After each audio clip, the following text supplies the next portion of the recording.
Pessoas queridas, este é mais um episódio da Horinha sobre Grana. Quebrarei um pouquinho o protocolo, ao invés de trazer uma pergunta que surgiu no plantão do Dinheiro Sem Medo com uma extensão de resposta aqui, eu vou pegar um tema que surgiu no último plantão e aí vou aprofundar ele um pouquinho com vocês. Falaremos sobre inteligência artificial e planejamento financeiro. Mas antes disso, justificativas e convites. Venham comigo, não me abandonem. Na semana passada teria episódio, não teve porque eu fui atropelado pela minha própria vida. Nós abrimos as matrículas da formação para planejadores financeiros, que é esse projeto que eu toco junto com a Vivi Rodrigues. A escola chama Nossa, e a gente lotou a turma para 2026 em 5 dias. Fiquei muito feliz, porém exausto. E aí voltei para Brasília, a gente estava em Belo Horizonte, Curitiba e Belo Horizonte, puxando papo com a turma de lá, planejadores financeiros.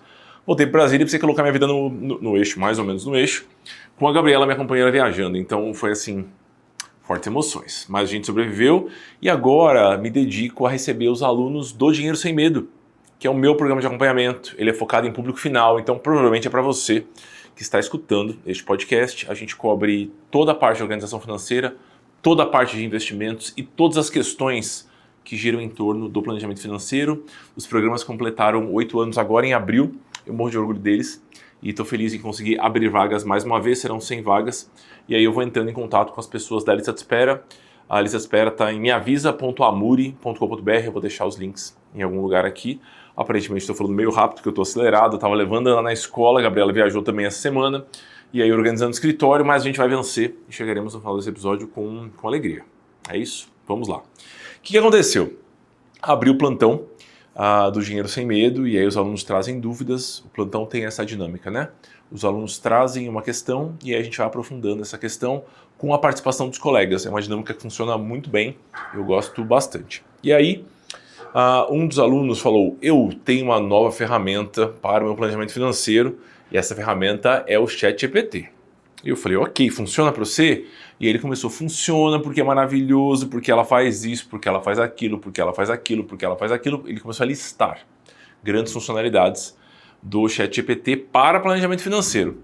E eu escuto comentários sobre isso todas as semanas, veículos me pedem a opinião sobre o que eu acho que vai acontecer com o planejamento financeiro agora que as plataformas de IA estão chegando e tudo mais.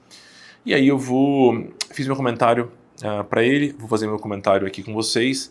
E aí eu sou jovem, né, muito jovem, resolvi fazer um react, que aparentemente é assim que os jovens chamam, que é quando você consome um conteúdo e você reage a esse conteúdo que você está consumindo, gravando a sua reação.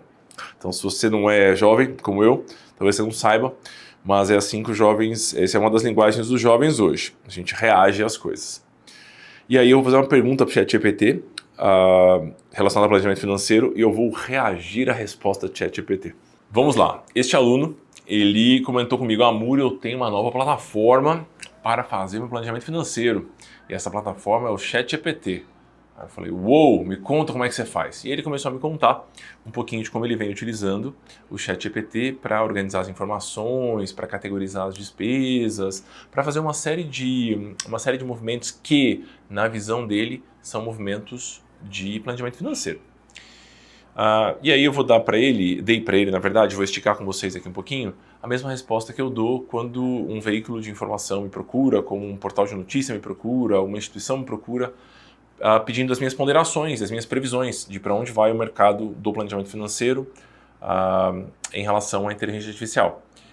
A maior parte das tarefas que esse aluno me contou que estava fazendo com o apoio da IA são tarefas que, na minha visão, não precisam ser feitas. São tarefas que boa parte das pessoas acredita que são indispensáveis e as pessoas que têm uma certa maturidade financeira, as pessoas que compactuam da minha visão de planejamento financeiro, elas não desempenham essas tarefas. Boa parte da tabulação de dados, boa parte da organização das informações, na minha visão, não precisaria ser feita. E aí, por consequência, já que elas não precisariam ser feitas, o fato de fazê-las com mais agilidade não contribui em nada para a construção de um planejamento financeiro que, na minha visão, beneficia o autor. Né?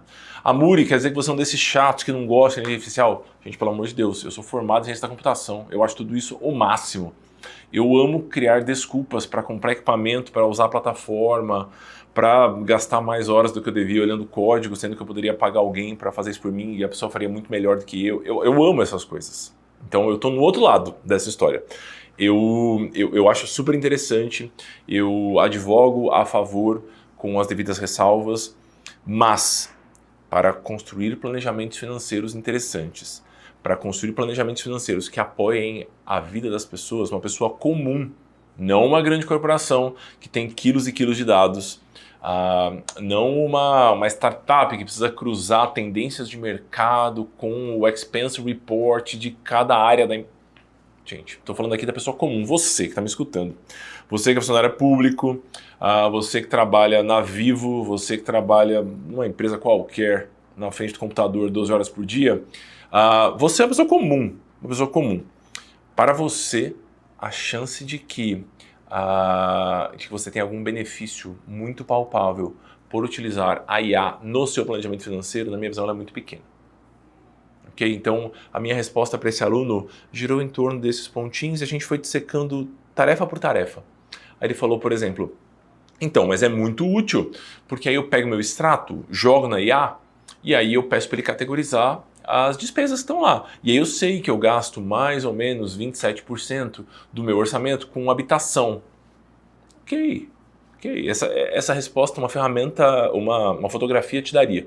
Fotografia é uma ferramenta de planejamento financeiro, né? Que a gente faz uma vez, demora uma hora e meia para fazer. O processo de construir a ferramenta é muito educativo e esse é um ponto interessante dessa história toda também. A gente protagoniza os exercícios dentro do planejamento financeiro não porque a gente quer o resultado final, a gente também quer o resultado final, mas a gente quer o processo. O processo é muito educativo. Então o processo de você construir uma fotografia é muito pedagógico, é muito interessante para que você amadureça, para que você se coloque numa posição mais reflexiva em relação aos seus gastos. Então ganhar de bandeja parece que é ótimo, né? Nossa, de repente em 5 segundos, a IA não demorou 5 segundos, Amuri. Eu entendi que ela não demorou, mas você perdeu uma chance preciosa de olhar para os seus próprios números. Chance essa que você provavelmente não terá em outro contexto, que não nesse exercício de construir o seu próprio planejamento financeiro. Ok? Para os planejadores financeiros que estão com medo de, nossa, eu vou ficar sem cliente, nossa, a profissão vai acabar. Gente, assim, na verdade a profissão vai se valorizar, desde que você entregue algo que não é simplesmente organizar dados ou juntar palavras a partir de um algoritmo XYZ. Se você consegue oferecer um atendimento extremamente humano, extremamente personalizado para o seu cliente, o seu passe vai ficar mais caro. Você não vai perder clientes, desde que você saiba entregar este atendimento extremamente humanizado, personalizado, focado nas necessidades do cliente e você saiba comunicar os seus diferenciais. Você saiba evidenciar no seu processo de comunicação os benefícios gerados pelo seu trabalho, a transformação que você é capaz de provocar. Beleza? Vamos lá! Eu de propósito não pesquisei antes, né? Eu vou pesquisar junto com vocês. Então vamos lá. Quero construir um planejamento. Estou escrevendo aqui para quem está vendo só o áudio, para quem está escutando só o áudio, um planejamento financeiro. Me dê 5 conselhos. Nessa hora, algum chato da IA, toda a turma tem um chato da IA, que é aquela pessoa que quer assim, então eu preciso usar IA para tudo. Qual a melhor marca de papel higiênico? Pergunto para a IA. Quanto custa a passagem para Pindamonhangaba? Pergunto para a IA. Toda a turma tem essa pessoa, né? E aí essa pessoa vai dizer assim, você não soube fazer o prompt, Amuri. E aí minha resposta, meu querido advogado do OpenAI, a minha resposta é, as pessoas comuns também não sabem fazer os prompts. Aí você vai dizer assim, não, então, coloca aí, à luz dos conhecimentos desbravados por Richard Taylor e Daniel Kahneman, né, que são dois pesquisadores maravilhosos dentro das ciências comportamentais. A pessoa comum nem sabe que essa pessoa existe. Se você chegar para uma pessoa aleatória na rua e falar, você conhece o Kahneman? Ela não vai conhecer. Então não dá para a gente assumir que as pessoas precisam ter um grande background da área sobre a qual elas estão buscando para se beneficiar da inteligência artificial. Não faria sentido. Ok? Vamos lá. E aí, meu querido aqui, eu chamo o meu agente de Bruno, que é o amigo Bruno Passos. Depois vocês procuram ele no Instagram. Ele é um grande artista, um grande pintor. E ele é super... Ele fuça muito nas coisas aqui. Ele não é o chato da IA, mas ele entende muito mais do que eu de como usar esse negócio direito. E aí eu criei um novo agente aqui, só para eu ter esse históricozinho, e eu chamei ele de Bruno. Vamos lá. Aqui vão 5 conselhos práticos. Primeiro, né, então ele está sugerindo que o primeiro conselho, o pedacinho mais importante dessa história toda aqui, é defina objetivos claros. Antes de mexer em planilhas ou investimentos, saiba o que você quer alcançar. Exemplos: ter reserva de emergência, comprar uma casa, financiar os estudos do filho, viver de renda passiva. Objetivos claros dão a direção e ajudam a priorizar. Isso aqui está muito bom. Vamos ser sinceros aqui. Não vamos ser o chato da IA, ou o chato ao contrário, né? Aquele que só critica também. Isso aqui está muito bom. Então, de fato, antes de mergulhar numa jornada de planejamento financeiro, fazer uma certa precificação dos sonhos, ter uma conversa bem franca sobre quais são as suas prioridades, é um ótimo primeiro passo. Ótimo primeiro passo. Muito melhor do que começar com uma categorização de gastos, muito melhor por começar com um registro. A gente começa pensando o que a gente quer encontrar, o que a gente quer buscar lá na frente. Então, o fato de, antes de começar a colocar os números no papel, antes de começar a ter um registro de despesas, antes de começar a fazer uma fotografia, eu sei que eu estou iniciando esse movimento porque eu quero viajar para a Itália no ano que vem, me ajuda muitíssimo. Então, essa precificação de sonhos, essa conversa sobre prioridades, ela é um primeiro passo maravilhoso. Nesse sentido aqui, Bruno, meu agente de IA, ele está coberto de razão. Eu não gostei muito aqui da brincadeira dos exemplos, né? Eu acho que um pouquinho limitados aqui, mas vá lá, achei nota 8 de 10, essa primeira parte. Ele falou aqui sobre ter uma reserva de emergência. Um pouquinho do que a gente tenta fazer nos processos de planejamento financeiro é tornar os objetivos ora mais palpáveis, ora mais abstratos. Então é ótimo que um dos objetivos seja ter uma reserva de emergência. E aí alguém vai perguntar assim, nossa, mas qual é o tamanho da sua reserva? E aí você vai refletir sobre seus custos, vai chegar num valor. Essa conversa mais numérica ela é ótima. Porém, é muito importante que você se provoque no sentido mais abstrato, né? Não palpável da coisa. Por exemplo, a ideia é que a reserva de emergência te ofereça o quê? Assim, é uma certa sensação de segurança? É uma sensação confortável de que se você perder o emprego, você não vai morar na sarjeta, você não vai começar a dever seu aluguel, você não vai, enfim, ficar sem comida em casa? Então a gente pode explorar um pouquinho mais. E aí eu já entendi, gente, você é o chato da IA. Eu já entendi que a gente pode fazer uma nova pergunta. Disseca um pouquinho melhor o ponto número 1. Eu entendi isso tudo, tá? Então assim, vai tranquilo, respira fundo. Ponto número 2, monte uma reserva de emergência. Calma, meu campeão, calma, antes de montar a reserva, mas vamos lá. Guarde de 3 a 6 meses o seu custo fixo mensal em um investimento seguro, Tesouro Selic, CDB com liquidez diária, conta remunerada. Isso é o colchão que evita endividamento em imprevistos. Eu acho maravilhoso que qualquer texto escrito por IA é facilmente identificável. Eu sei que isso vai mudar daqui a algum tempo, mas por enquanto é só um texto muito quadrado. Mas você pode colocar no prompt o tom. Eu sei, gente. Eu sei. Respira fundo. Vamos lá. Ponto número 2 dele aqui. Ele está sugerindo que a gente monte uma reserva de emergência. Ok, muito obrigado. Eu acho também que a gente tem que montar uma reserva de emergência.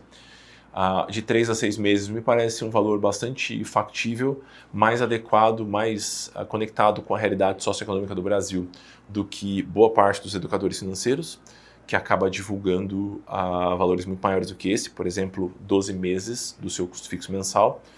Mas, assim, você me colocar como um segundo passo aqui, como um segundo conselho, montar uma reserva de emergência, me parece um pouquinho lugar comum. Todo planejador financeiro vai advogar em prol da reserva de emergência, eu sei.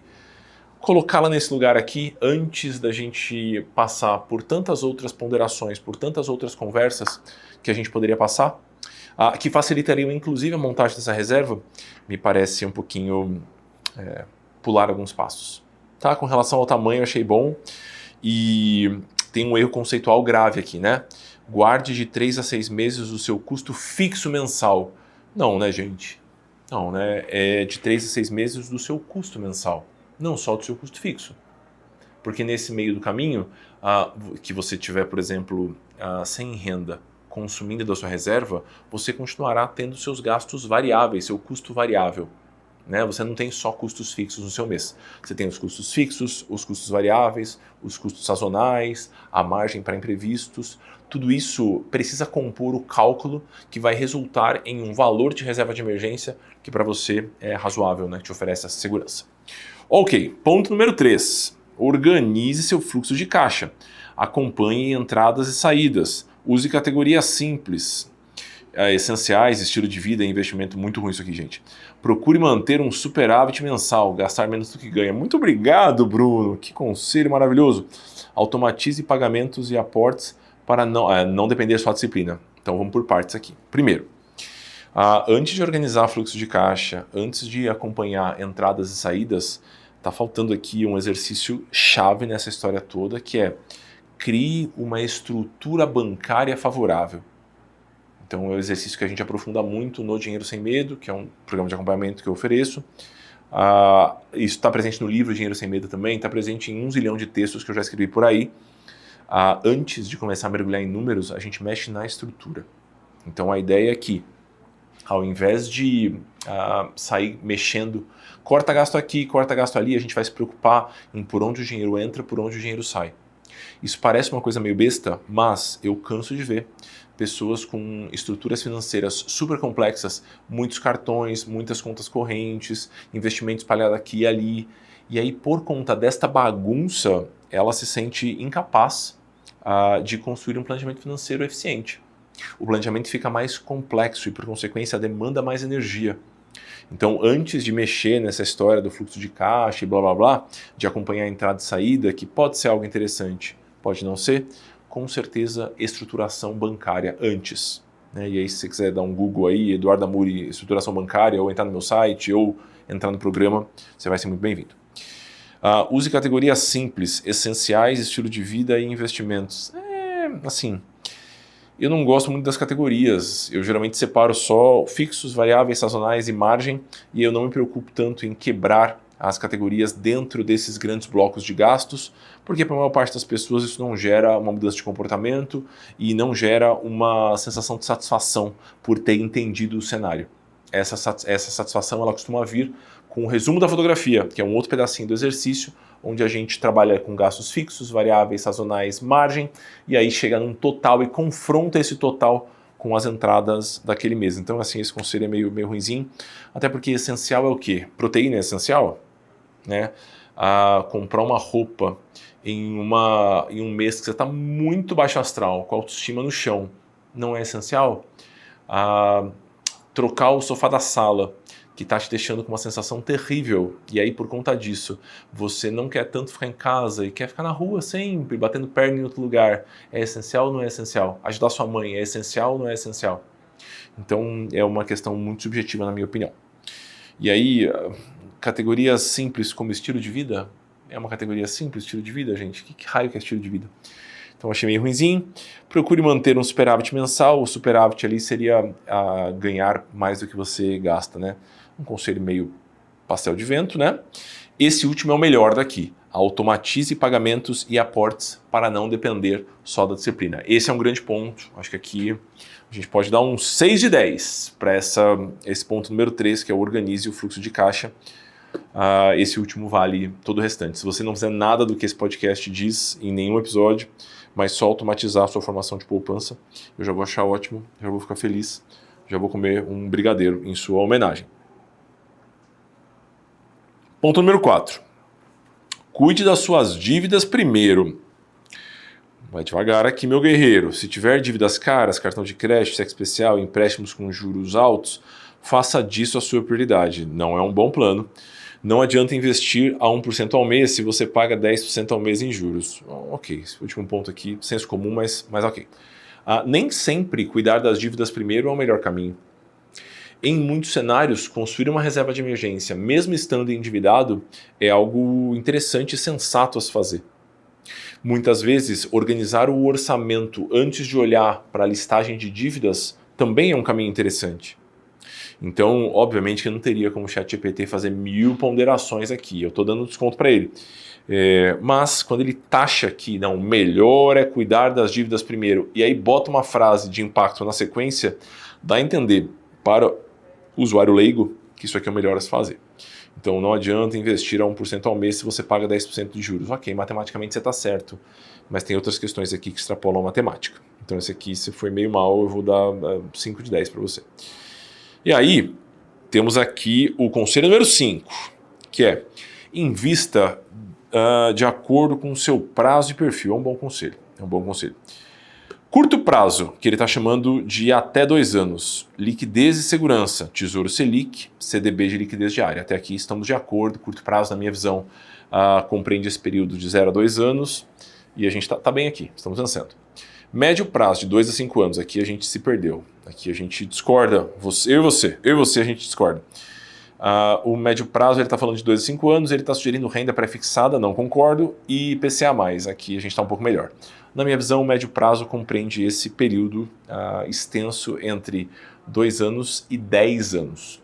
Então eu chamo de médio prazo aqueles objetivos que você gostaria de realizar em um prazo de 2 a 10 anos. E eu chamo de longo prazo períodos maiores do que 10 anos. Além disso, para este período de médio prazo, eu não optaria por renda pré-fixada, renda fixa pré-fixada, porque a renda fixa pré-fixada é uma aposta nos rumos da inflação. E toda vez que a gente tenta fazer uma predição sobre como a inflação vai se comportar, como a taxa básica de juros do nosso país vai se comportar, estando no Brasil, a gente está assim, brincando muito com a sorte. Então eu simplesmente não utilizo títulos pré-fixados em nenhum contexto. Mas o rapaz da corretora, que é CFA e carteira recomendada, 25 anos de mercado, ele recomenda. Tá tudo bem, ele tem o direito. Eu só não compactuo dessa tese de investimento e eu não gosto de passar calor para ter a chance de ganhar 2, 3% a mais. Tá? Então, não acho que faz sentido. Os títulos de inflação eu acho bons para esse período aqui. A depender do seu contexto, obviamente. Não encare isso aqui como uma recomendação de investimento, porque eu nem te conheço. Então, a IPCA+ vai bem aqui. Ok? Longo prazo, ele está chamando aqui de 5 ou mais anos, eu acho um absurdo.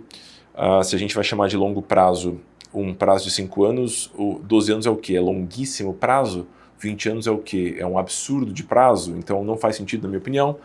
E a recomendação de investimento aqui, ruim também. Ele está falando aqui, diversificação com ações, discordo, fundos imobiliários, discordo, e a parte dos ETFs. A parte dos ETFs eu acho que ela é bastante razoável. Na minha opinião, de acordo com a minha tese de investimento, não faz sentido a gente utilizar a renda variável para uma janela menor do que 10 anos, porque nós temos, estatisticamente, muita chance de bater a cabeça. Quando a gente considera um prazo mais longo, 10 anos ou mais, em pouquíssimas ou quase nenhuma, a depender de qual índice você considera, em pouquíssimas janelas ou nenhuma janela, você possui rentabilidade negativa. Então as chances estão a seu favor, embora o desempenho passado não seja indicativo de desempenho futuro. Os dados estão a nosso favor. Eu acho que 10 anos é uma janela de tempo bastante razoável para que as empresas possam realizar os seus investimentos e colher os frutos desses investimentos. 5 anos é um prazo curtíssimo, e aí talvez um índice relacionado a um país ou ao mundo performe mal simplesmente porque é um ciclo da economia mais depressivo. Então a gente está falando de um período da economia de mais retração. Quando a gente trabalha com um período maior de 10 anos, eu acho que as chances estão mais a nosso favor, e é isso que eu e você queremos, certo? Investir com as chances todas a nosso favor, embora não haja a garantia de nada. Ok? Então esses foram os 5... Esse aqui eu achei bem ruim, viu, gente? Esse aqui vai ser 3 de 10. No geral, eu acho que são conselhos interessantes, desde que quem está lendo tenha uma espécie de senso crítico. Qual que é o problema? A maior parte das pessoas não tem esse senso crítico, nem tem a obrigação de ter, porque elas nunca entraram em contato com esse material. Se você é o fanzoca da educação financeira, você gosta muito desse assunto, saiba que, pelo simples fato de você seguir as pessoas que produzem conteúdo, de você ler um livrinho ou outro, quando você vai na livraria, você dá uma passadinha ali, vê os livros lá dos autores novos e tudo mais, você está muito à frente da população mais comum. Você tem muito mais acesso à informação. Então talvez você consiga analisar isso aqui com senso crítico. A maior parte das pessoas não vai analisar isso aqui com senso crítico. ela vai seguir cegamente, ela vai perguntar onde eu coloco esse dinheiro, vou usar em 5 anos. E aí o ChatGPT vai falar, ETFs e ações. É um erro. É um erro. Então, Amuri, mas as pessoas, os planejadores financeiros humanos também poderiam errar. Claro que sim. Claro que sim. Mas ainda assim, por conta de uma fé inabalável no ser humano e por, enfim, estar me dedicando a essa causa, seja direcionando os meus esforços ao público final, seja direcionando os meus esforços à formação de planejadores financeiros competentes, eu acho que como um catalogador, pode ser, existe isso, como uma ferramenta de apoio para lidar com as informações, acho ótimo. Buscar uma informação ou outra, acho ótimo. Como guru financeiro, acho meio baixo astral. Faremos uma outra pergunta aqui, só para a gente fechar. Meu primo falou que o Japão vai entrar em um ciclo virtuoso, ciclo econômico virtuoso. Devo colocar minhas reservas por lá? Vamos ver aqui pra gente ver. Talvez ele dê uma resposta ótima, né? E aí a gente só fecha com um desfecho meio ruim esse podcast. Vamos lá. Boa pergunta. Ele respondeu que boa pergunta, ele tá me elogiando. Mas vale separar o entusiasmo da análise. Ótimo ponto. Quando alguém fala que o Japão vai entrar em um ciclo virtuoso, normalmente está se referindo a um momento de crescimento econômico, produtividade e consumo. De fato, nos últimos anos, o Japão tem mostrado alguns sinais positivos. Ok.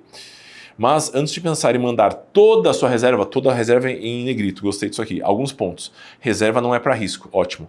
Reserva de emergência não deve ficar em ativos seguros e líquidos, preferencialmente no Brasil, onde você pode resgatar rápido, perfeito. Investir no Japão significa estar exposto ao iene. Se a moeda cair em relação ao real, você pode perder dinheiro, ótimo ponto. Colocar tudo em um único país é sempre arriscado, ótimo ponto também.